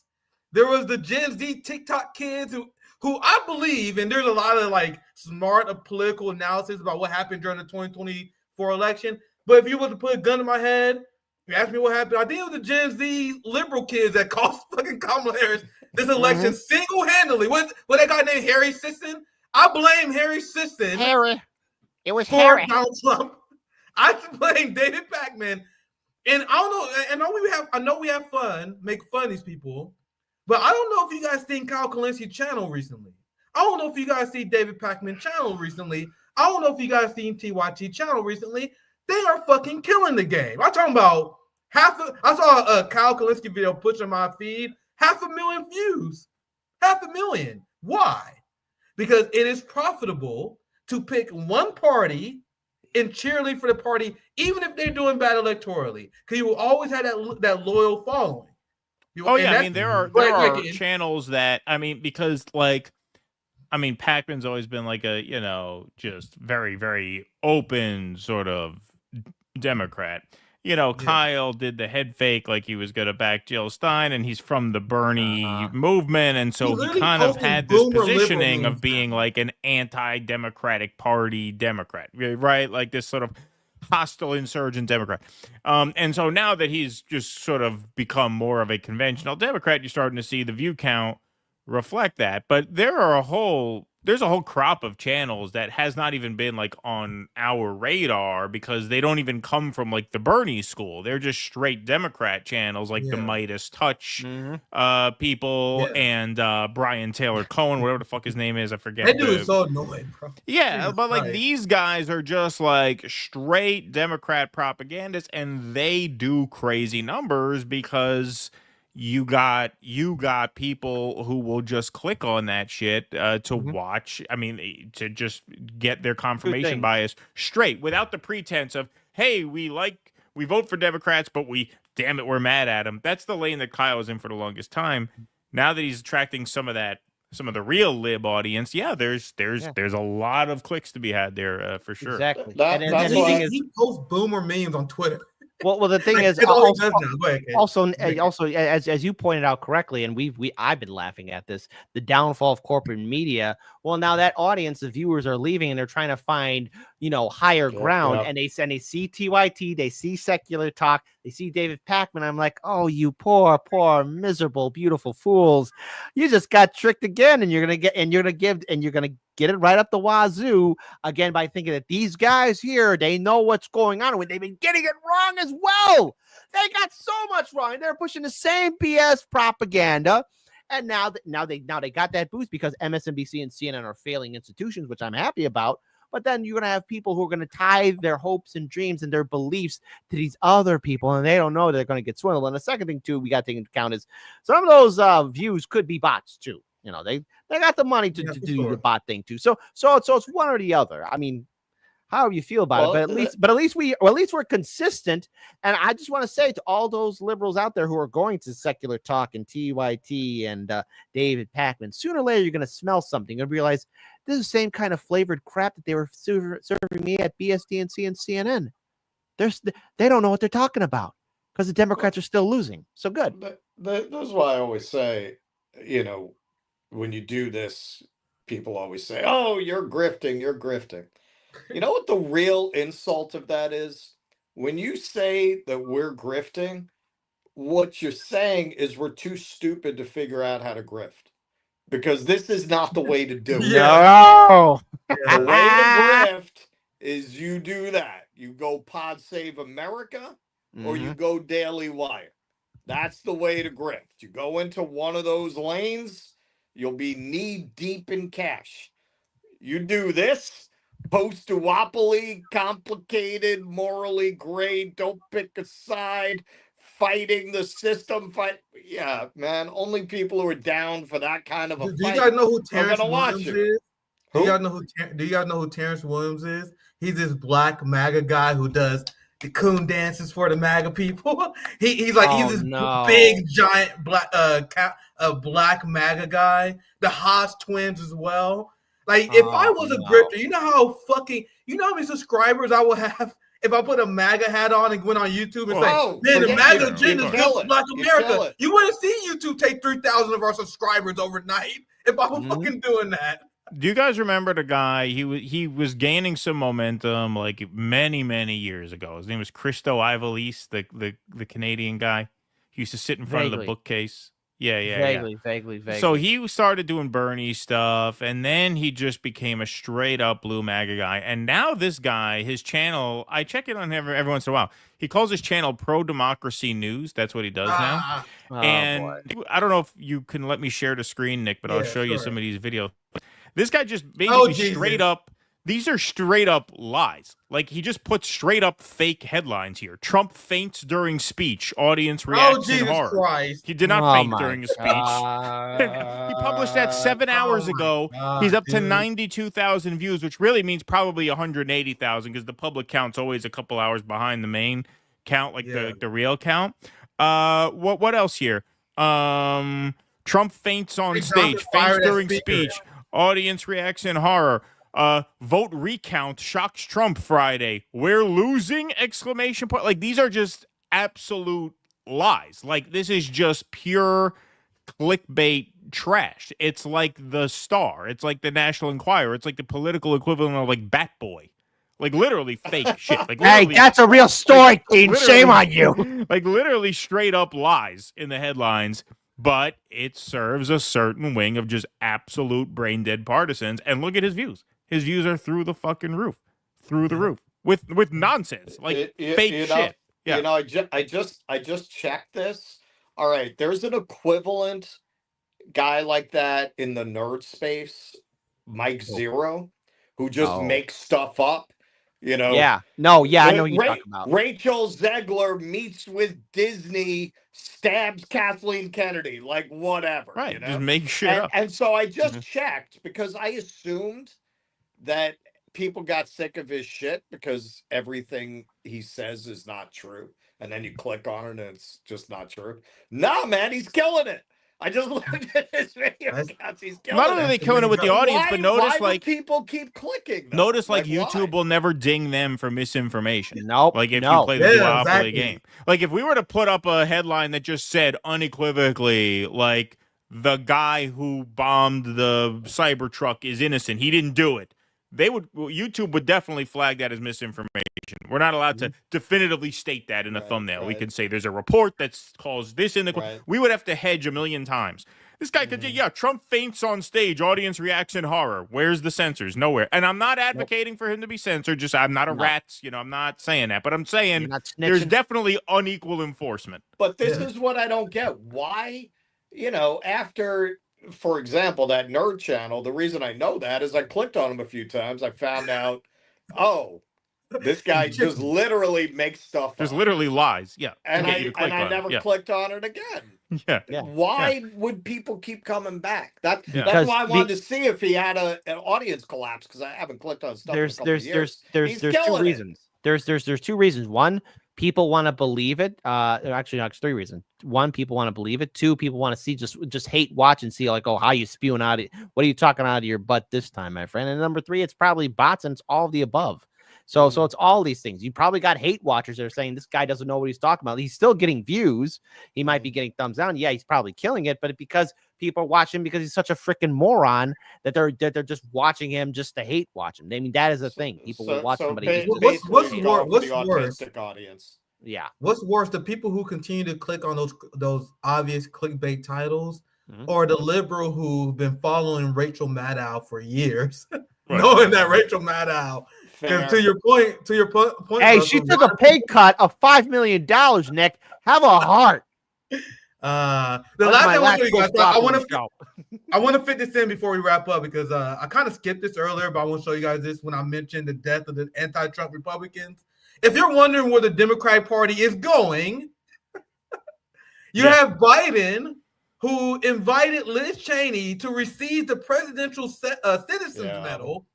For what I would never understand, for losing an election? You can tell that Liz Cheney was a part of the Democratic Party opt to steal the election from Trump. She was working closely with Biden. That's why she was pushing January 6th committee. Like she was an insider agent. Now this is Biden rewarding her at the very end. But what most noteworthy is how liberals lose their fucking mind when Liz Cheney is announced. The same way a teenage girl will lose her mind if she was at a Beatles concert. Look at like the reaction she got from the Democratic Party operatives. Elizabeth L. Cheney for putting the American people over party.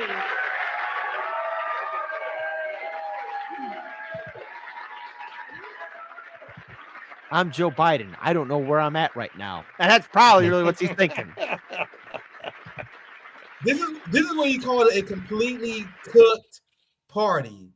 And it's clear from the headline I'll show you guys earlier with them saying that Democrats need to ditch the activist left. I've seen so many blue check liberal accounts the people who have influence in the Democrat Party, they said that what the Democrat Party needs to do to reform itself is we need to kick out all the radical pro-Palestine people out of the party. So their solution is to become more pro-genocide. So I'm just sharing this so you guys know that the state of the Democratic Party is also extremely fucking dire. But I want to get your guys' last thought. We can begin to wrap the stream soon. Any last thoughts about what your guys' predictions, previews for 2025 is, the state of the Democratic and Republican Party? I'll leave it very open as we begin to wrap this up. I'll get to do super chats too. But I'll pass the panel for any last thoughts. Democrats embracing Liz Cheney, telling them to ditch the activists left, or any other previews for 2025. Let's start with Kit, then we go Russ and Keaton as we begin to wind down here. All right, so I guess we're going to talk about my predictions. What I'm going to see here is definitely number one prediction, a further intensification of censorship, especially hitting us here on YouTube or on X or whatever social media platform we're using. Thank goodness there's Rumble and Kick. But I see that impacting all of us, which I encourage all of our viewing audiences. I'm seeing a lot of people in my chat, or I've seen an RBN and do Dissidence. Please double check and triple check you're still subscribed and do that, because that's one way we could stay a step ahead of this. Censorship's going to get worse, and I hate saying that, so it's something that we can't stop, but you are audience members. This is where you come in to help all of us out, and for that we're grateful for it. Number two, I see a further divide between Trump and his supporters, as it's going to be made abundantly clear that he's going to listen to his corporate overlords and his billionaire donors. That's the thing that's going to happen. Number three, there will be some quasi resurgence of the Democrats with Bernie Sanders now that it's safe to be critical and be a firebrand, but it will not have the potency of 2016 or 2020. It won't have the same bite to it, and they will try and do everything they can to put on a fake resistance against Trump, but every attempt will be failed miserably. There will be a severe economic downturn because nothing will fundamentally change. I want the economy to be better. It'd be nice for us to be earning that bread, all of us, but that's not going to happen. And besides that as well, there's going to be more incidences of instability, more disasters such as man-made or natural disasters, because planes are still falling apart in the sky, trains are derailing, you got natural fire, wildfires happening, and of course you have devastating hurricanes. So this is where, again, people across the political spectrum need to put aside their differences and stop putting into hope into politicians. But the only way we're going to do that is word of mouth and also through citizen ballot initiatives. So I hope that we see a resistance being built here in 2025, a real one, so that when 2026 comes around, people aren't suckered into going for Team Red or Team Blue. And that's where independent media has to come along. And then final note, Russell, Keaton, Nick, you guys have been true friends to me in 2024. I can't thank you enough, and I'm happy to collaborate with you guys in 2025. You guys are killing the game, and I'm proud to call you friends and colleagues. And Daniel, I just want to give a shout out to him too.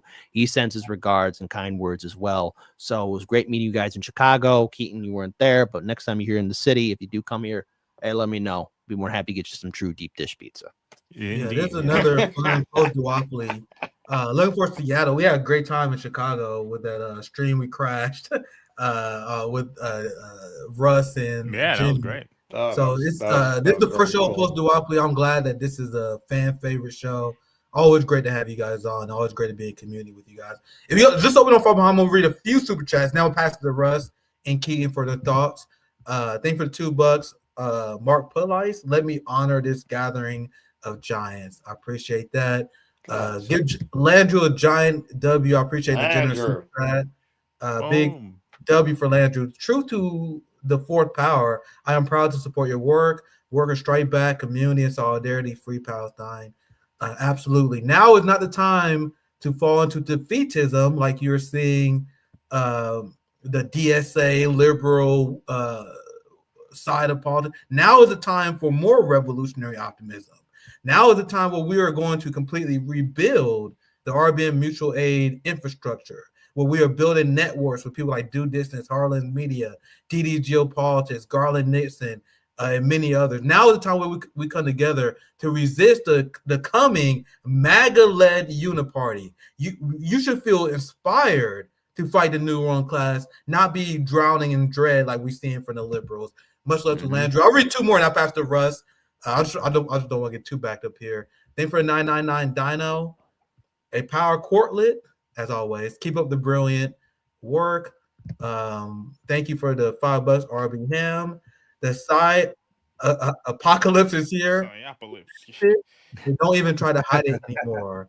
Problem, reaction, solution, order out of chaos, 10 foil hats, a fix. And before I pass the rest, I'm gonna continue some more super chats. Make sure you're subscribed. I gotta say this a lot at the beginning of the year because what we just went through with the purge, I call it. Please make sure you subscribe. If you enjoy our channel, if you whatever, if you enjoy our channel, please subscribe. Subscribe to the gentleman here as well. We're gonna need a lot of community support at RBN to overcome what is happening to our channel. So I'll read some more super chats in a second, but Russ, anything you want to add? Any final like predictions that you have for this upcoming year? Any final thoughts that you have regarding any topics we discussed? I think you're right that these circumstances open up a tremendous opportunity that the left has not had for a very long time. At the same time, we have to remember that the country is going to essentially collapse into fascism. This is going to be a fascist government. Just because the libs screamed about it doesn't mean they were wrong.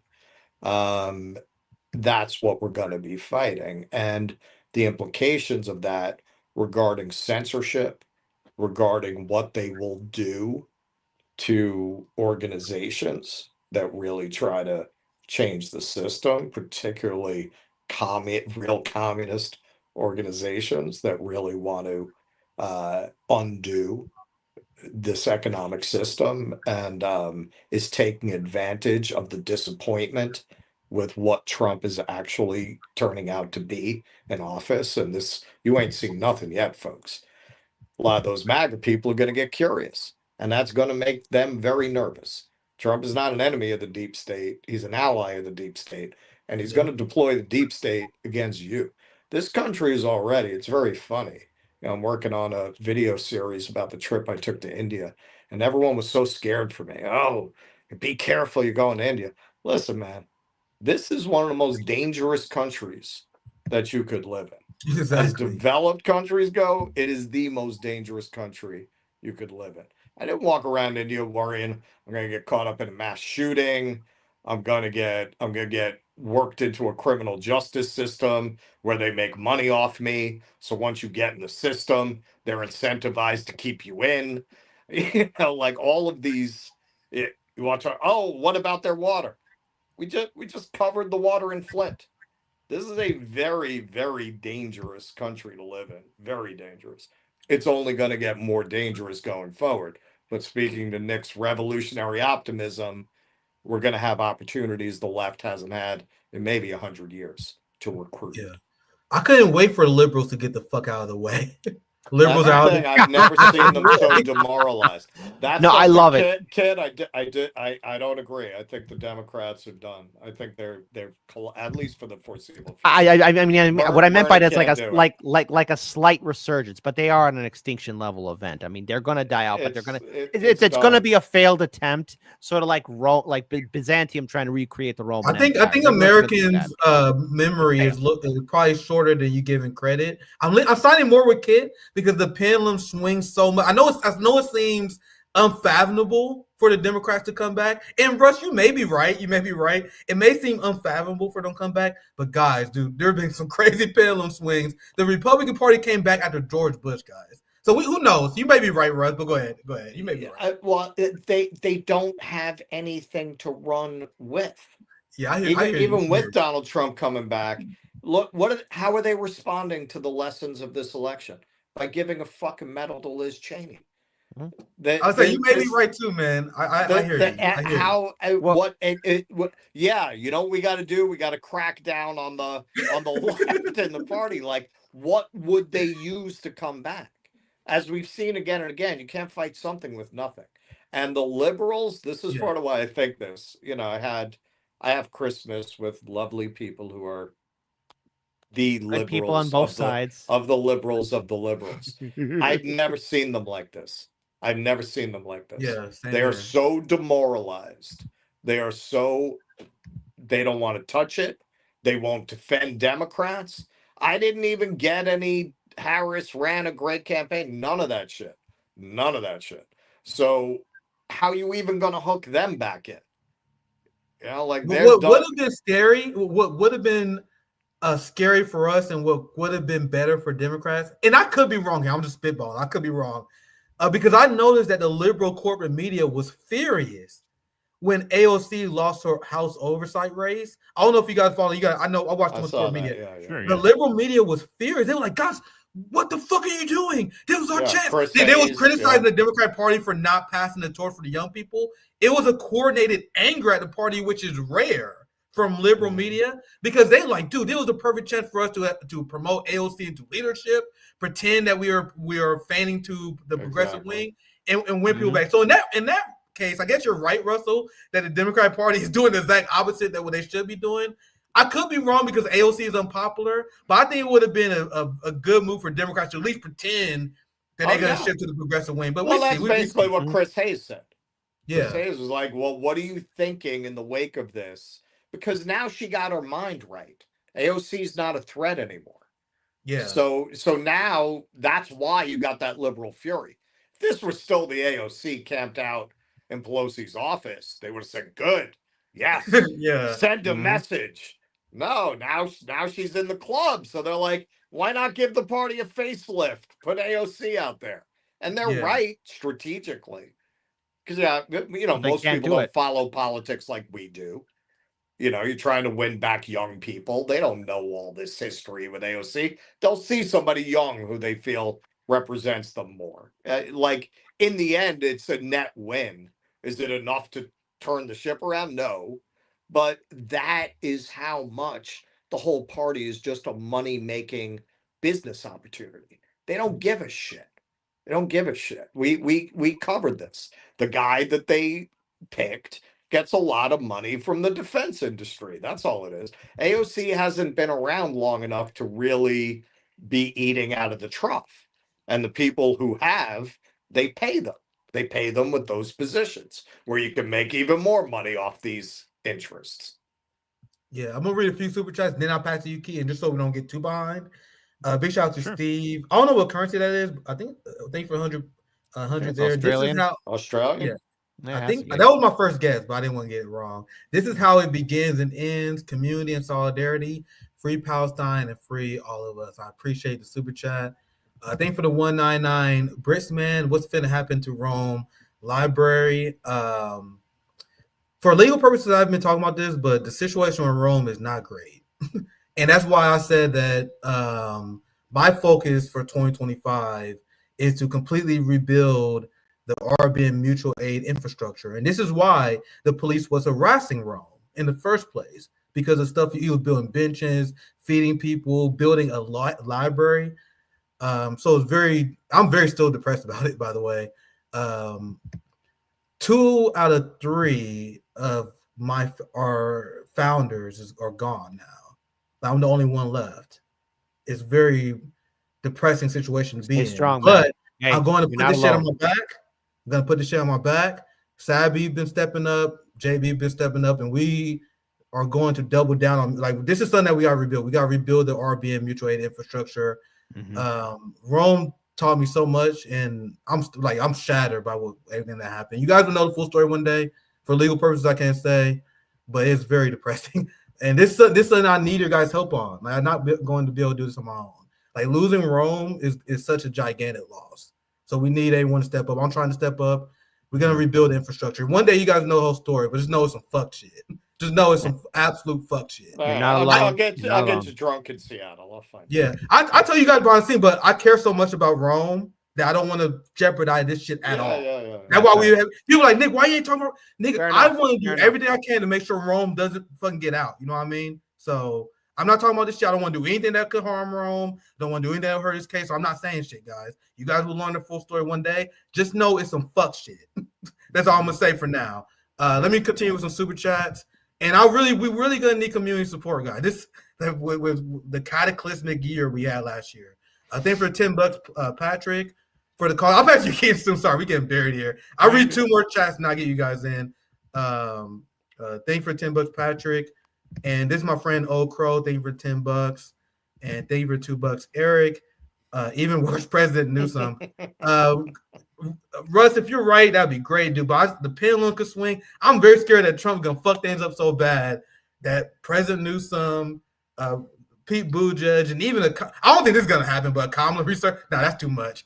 But anyway, Keith, I'll pass to you. Any thoughts? Yeah, no, I mean, the Kamala thing is not. Yeah, that's too much. That's well, too much. 4 years down the line, like it honestly, if we still have anything like a functioning democracy, we could have World War III by then. Like, okay, so assuming we're still doing the whole ritual, yeah, I mean, a Democrat could win, sure, based on what Trump does, but I don't think you see a resurgence with them anytime soon.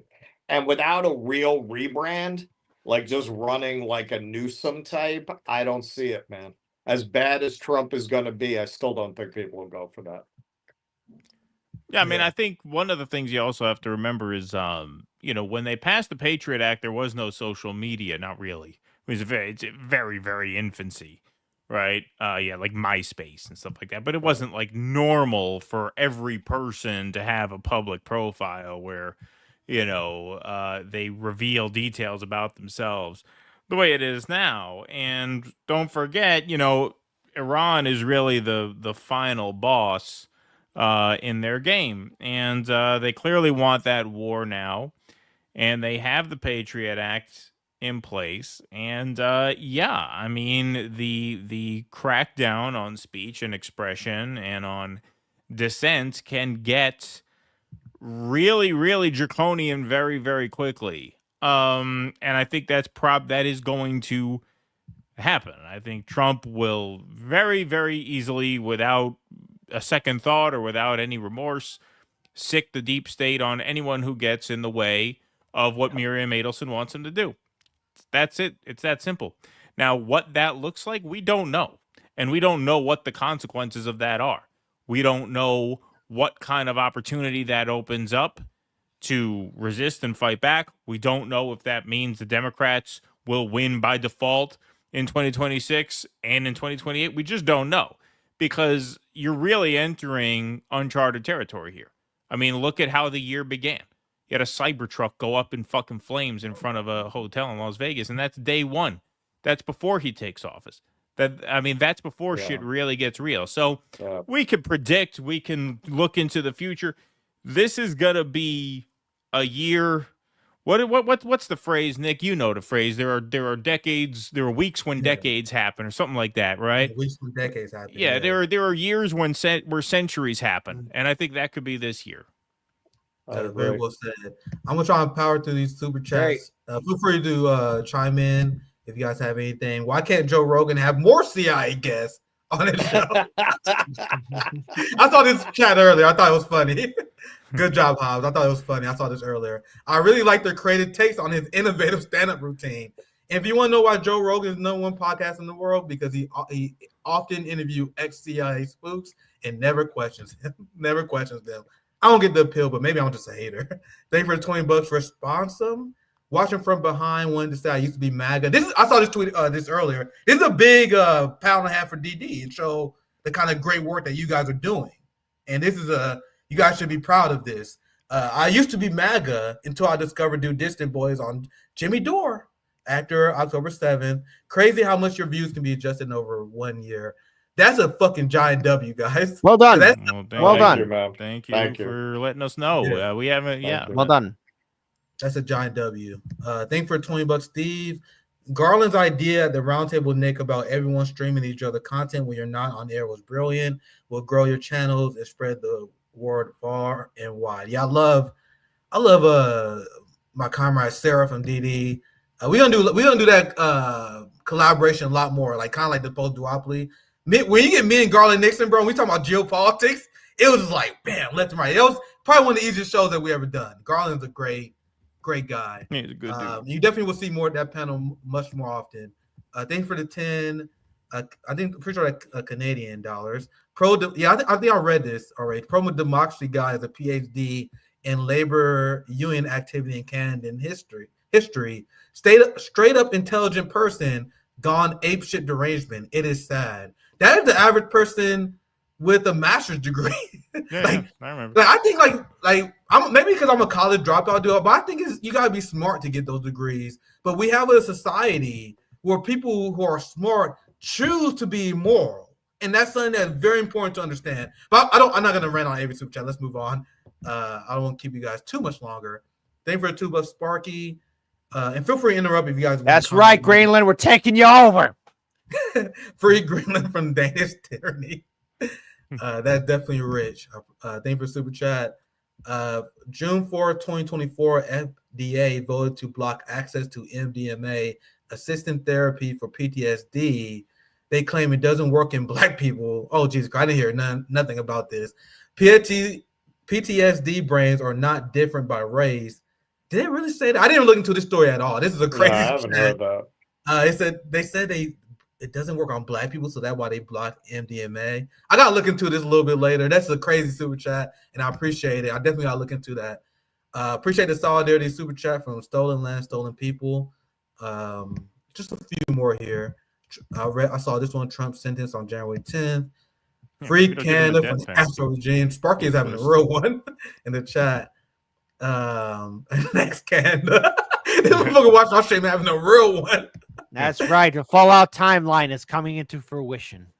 Great work. Make these get-togethers a habit. Yeah, we do. We do them once a month. We do them once a month. Once a month. You know that. You know that, Sparky. Come on. Yeah, I think we get a lot of new viewers. So. Sparky. You better start paying attention. Sparky's one of our regulars. Yeah, if you watch Do Distance, he must come over here a lot. Yeah, Sparky's been Do Distance killing the game, man. There's definitely not a lot of overlap. But if you watch for Do Distance, make sure you subscribe.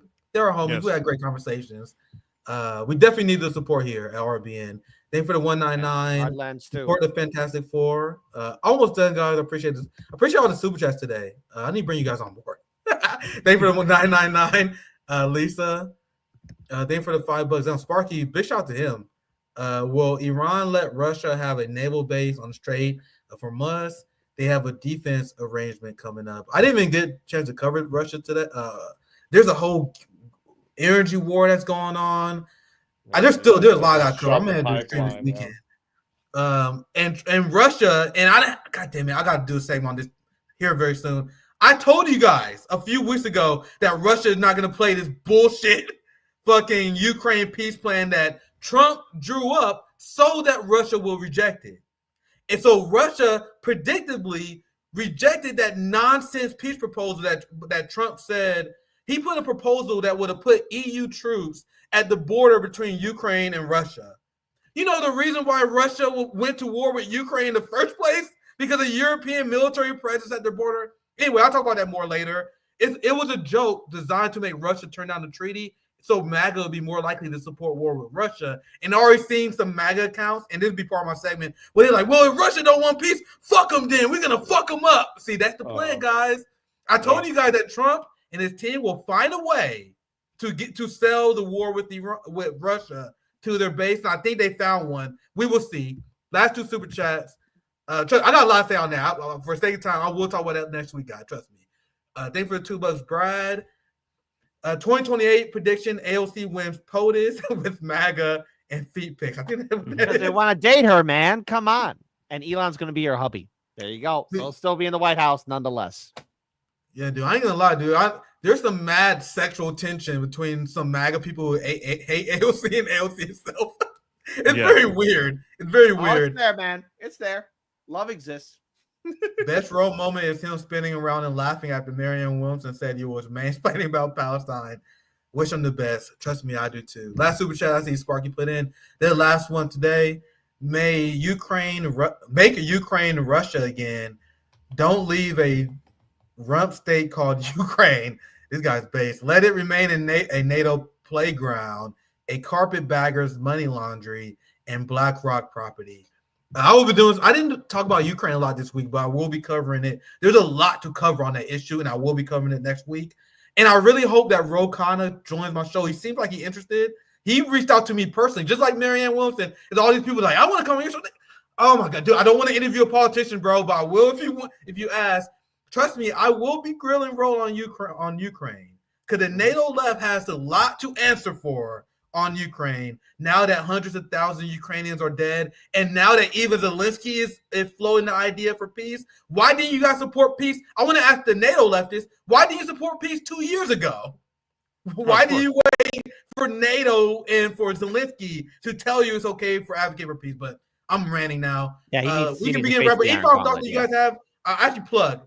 Kit, anything you want to plug? Let's do plug. Well, first of all, on Monday's show, I'm having the wonderful Misty Winston join me, first guest of 2025. Nice. She is going to be awesome. So tune in 9 a.m. Monday through Friday. That's when we go live. Monday through Friday, 9 a.m. Central, YouTube, Rumble, Rockfin, Odyssey, Kick, and X. And I just say this for Dissidence, RBN, Hardlands Media, and our colleagues at INN too. Please be sure to double check and triple check that you are subscribed to us on all these social media platforms. I wish that things would be easier until everyone gets notified, but please double check that you're still subscribed to our YouTube channels, because there is a wave of censorship coming our way, and I wish we could stop it, but this is where you, our audience, come in, because without all of you, we would not be here, and we all are in this. You guys know I do my hotspots in the morning, right? So as I'm writing my hotspots, I'm rolling the joint. You know who I listen to? I listen to my boy Kit from Harlan's Media. He do his morning show every morning. He got his morning show. I'm dead serious. I don't watch it. Like, I watch mostly our independent media friends do Disney Kid. Yeah, that's what I watch. Gigi. Friends, so that's like my serious news. I watch corporate media to get Oppo research. I don't get my news for them. I do Oppo research. I get my news in the morning. Kid go live in the morning. I'm preparing my hotspot. It's lovely. So make sure you guys check out Harlan's. DD killing the game. What's coming up with you guys? What project you guys got coming up?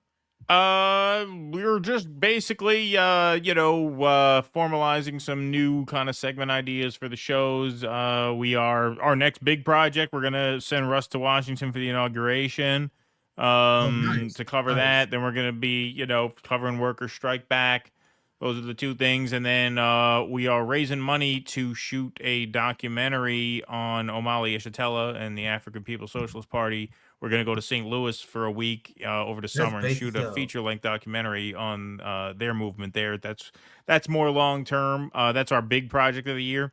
And then we're trying to put together an arts festival. The scheduling will depend on the documentary and how we sort of integrate that in. So those are the big plans. That's our Project 2025 that we have coming up this year. We like to call it Project 2025. We like to call it Project 2025. Like good stuff.